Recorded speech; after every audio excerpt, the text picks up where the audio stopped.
What's up? My name is Ange. Welcome back to my channel, and in today's video we are going to be going over the 8 books that I read in December.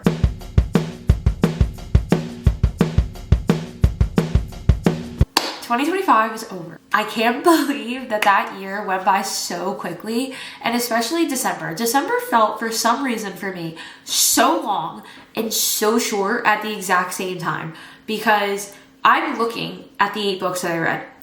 And the first, honestly, most of these books on the list, actually, I can't remember not one thing.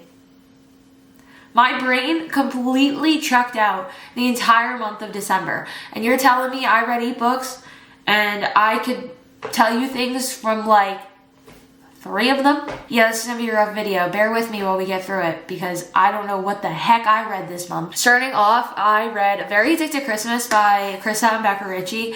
This was just 18, I think there was 18 to 20 point of views or chapters from all of the characters from the Addicted series, Calloway Sister series, and then also the Like Us series. So I had to finish the Like Us series in order to read this. I bought this book last year when it came out, and I was like, yeah, I'm totally gonna finish the Like Us series. I didn't finish the Like Us series, and I needed to read that in order to read this. So this was just a cute little novella. The characters got a chapter or two, and it was just different Christmases from their points of view. So you got just a little bit more of the characters and a little bit more of the families. I thought that was super interesting. Wasn't anything crazy. I don't even know what I would rate this book, because it's it was bonus scenes. It was good.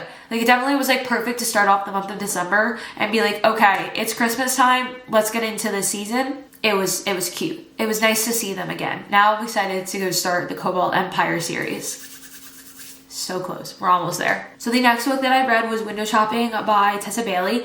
This one is a holiday romance. I'm pretty sure it was pretty short, actually. I don't know how many. Hold on. I think I have the book here. Yeah, literally it was 243 pages. It was a super short read, super quick. This book, oh good God, I just threw it at my monitor. This was a very short holiday romance. This book followed Stella, who recently got out of prison, and then she ends up getting a job designing windows, the displays and the windows at a very high-end store. She's standing outside and she runs into Aiden, who is the manager, and then she's they're talking about what do you think about this window display, and then she gets this job. This was a Grumpy Sunshine. We had forbidden workplace romance because he's higher than her. Fresh start, all those kinds of things were happening in this book.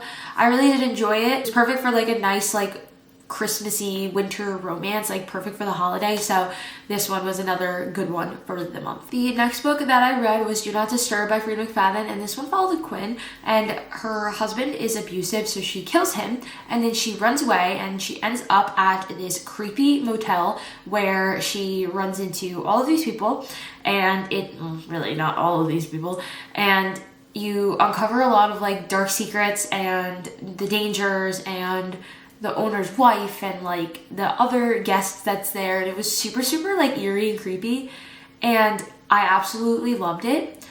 There was one thing though that I didn't end up liking, the one of the twists that I didn't end up liking. If you read the book, you'll know what I'm talking about, but I saw it coming, but I didn't see it coming, and I don't know how much I really loved it, but I understood it, and it was very, very Freida McFadden, so I thought that was good. I was trying to catch up on my reading goal at this point, so I was like, Freida, my girl, come through for me, give me a few books that I can read, so I picked up this one, and it definitely was a quick read, interesting. All of Freida McFadden's books for me are very, quick and, okay, that was perfect. So this one was a very good read. It wasn't obviously Christmassy at all, but I mean, there was a snowstorm. That's why she was stuck there. So, I guess it's a winter read, right? That's fine. I really do like psychological thrillers, so Freida McFadden hits the nail on the head for me pretty much every single time. So I thought that this one was very good. I would recommend this one. The next book that I read was The Cinnamon Bun Bookstore by, what is her name? Lori Gilmore. This one is about Hazel, who is a bookstore manager, and it's right before her 30th birthday, and she's realizing that she felt like she never really did anything. She never had any sort of adventure. She never really did fun things, in her words. And she wants to fix this by doing this little scavenger hunt thing with the cute fisherman Noah that's in her town. And she like sees a book at a place and it's like underlined, so there's getting all these clues, and she's like, oh my god, this is a sign from the universe that I have to have some adventure in my life and I need to go do something. So Noah just happens to be there and is like, oh my god, let's do it together. They're already friends, but they spark this other thing happening between them, and they go, he's like more adventurous, so he really gets to like bring that side out of Hazel. She gets to experience new things while also like being with him, and it's a lot of like self-discovery and getting out of your comfort zone and things like that. So it was a really cute book, but I feel like for some reason, I can't remember, but doesn't this take place in like July or something like that? And when you look at like the cover of this book, like you see the cover of this book, do I have it? I'm the worst with this today. I have it. Doesn't that give you major fall vibes? I had this and I was supposed to read it in like November, but I didn't. I wanted to read this because I was gonna read Christmas Tree Farm. Spoiler alert, I didn't read that. But major fall vibes, but I'm pretty sure that this book takes place in like a July. Let me look it up. Cinnamon Bun Bookstore take place. I could be wrong. I'm probably wrong. July and August. So one thing I didn't like about it, like it was giving me major fall vibes, major like, okay, we're going into Christmas, whatever. It's spring and summer because it looks like fall. That's my one thing with it. And it's like, I wanted this month to really have like easy reads, like just let's get like finish out the reading goal. We have a lot going on in December, like let's just get through it. I think that this was perfect for it, but I thought that it was going to be more like fall into winter vibes, and it wasn't. But it was a very easy read. I'll probably continue the rest of them. I think it's called the Dream Harbor series, and I think it's perfect throughout the seasons, but I really wish like that one was like more fall vibes. But that's like a personal thing. I mean, I should have just maybe known that. I don't know.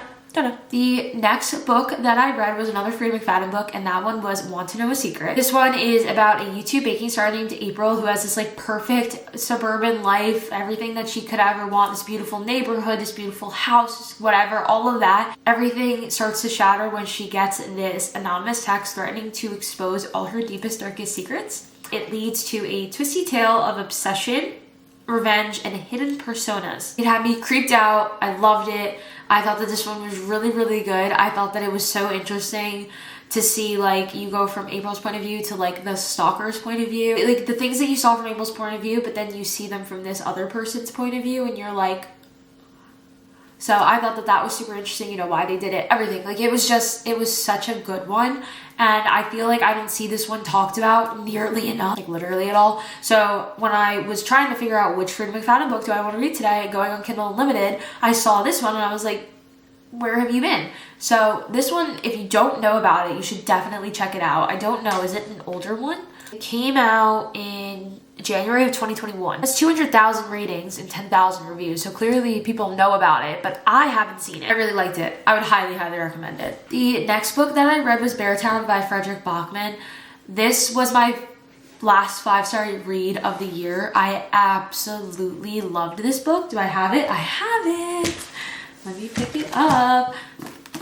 Absolutely loved it. I bought the second one. I'm gonna be reading the next book probably this month. I need to know what happens. So this book is about a small declining Swedish town whose hope lies in its junior hockey team to kind of bring more attention here so that they'll build up the town. Everyone's like relying on these kids to do something. Like hockey is life here. Like end of story. Hockey is their lifeline, everything like that.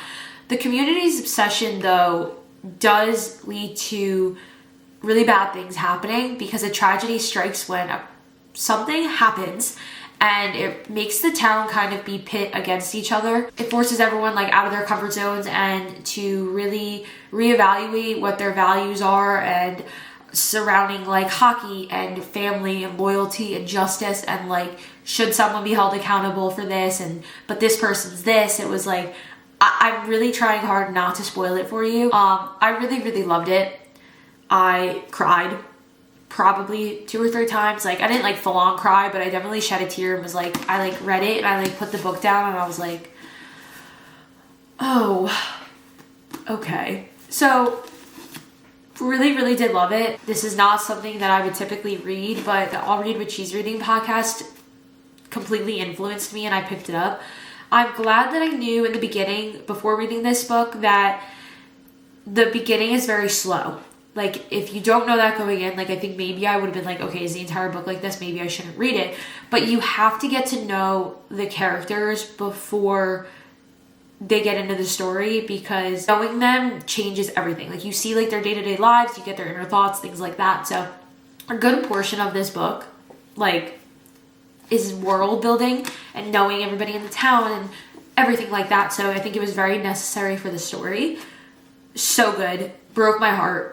But oh my god, it was so good. The next book that I read was The Teacher by Freida McFadden. So this was 3 Freida McFadden books throughout this entire month. This one is about high school teachers, Eve and Nate, who are married. She is a math teacher and he is an English teacher, and their lives completely unravel due to one student. I have to say, I really did not like this book. I just found a lot of parts of it, like, that they didn't really make sense. Like, how did this person be here and here at the same time?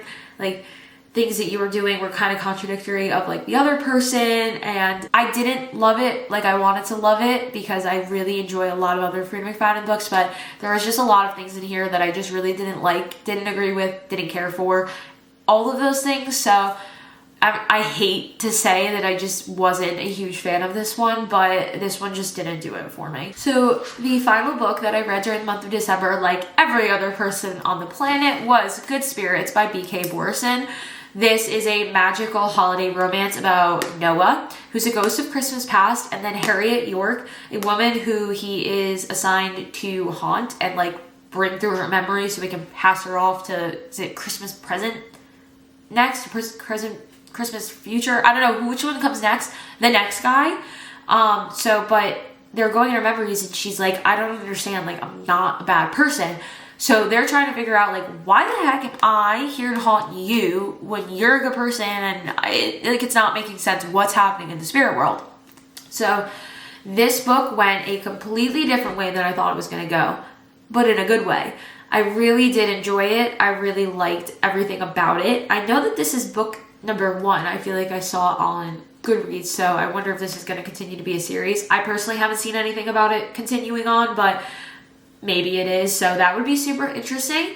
But like everybody else in the world, I did end up reading this book, and I haven't seen anybody else talk about it. I tried not to spoil anything for myself, so now I get to go watch everyone's YouTube videos about it. But at the time being, I enjoyed it. I wonder if everybody else did too. Did you read it during the month of December like everybody else and their mother? It was pretty good. I really liked it. I wasn't sure how we were going to do this. Like, okay, we get it. Like, he's the ghost of Christmas past. Like, he's going to do his thing and he's going to get a move on. But we figure some things out. That concludes this very quick, short, and sweet video of the 8 books that I read. I have 4 here. The other 4, also, look at that cover. Look at that. It's so nice. The other 4 were on Kindle. Was it Very Addicted Christmas? I don't even think they have a physical. Then we have Do Not Disturb, The Teacher, and Want to Know a Secret. I have all of those. I don't even think I might own like a few Freida McFadden books physically, but most of them are always on my Kindle. So we have some of the books here, but this is about it. I finished reading year out pretty strong. I did hit my goal, which I was happy about. I wanted to go over it. My original goal was 100, and then that just was not happening. So I lowered it to 75, and I was able to hit 75. I got some of my Christmas reads off my shelf. I got to read like the cutesy holiday romances and stuff like that, which is exactly what I wanted to do during the month of December. I try and do that every year because the minute Christmas is over, like, I don't want to touch a Christmas book until the following year. So I always try to throw in some like seasonal vibe reads there. Obviously something I got a little thrown off, but that's my own fault. So, you know, but this brings this video to an end. Thank you so much for watching. I really appreciate it, and I will see you all next time. Bye!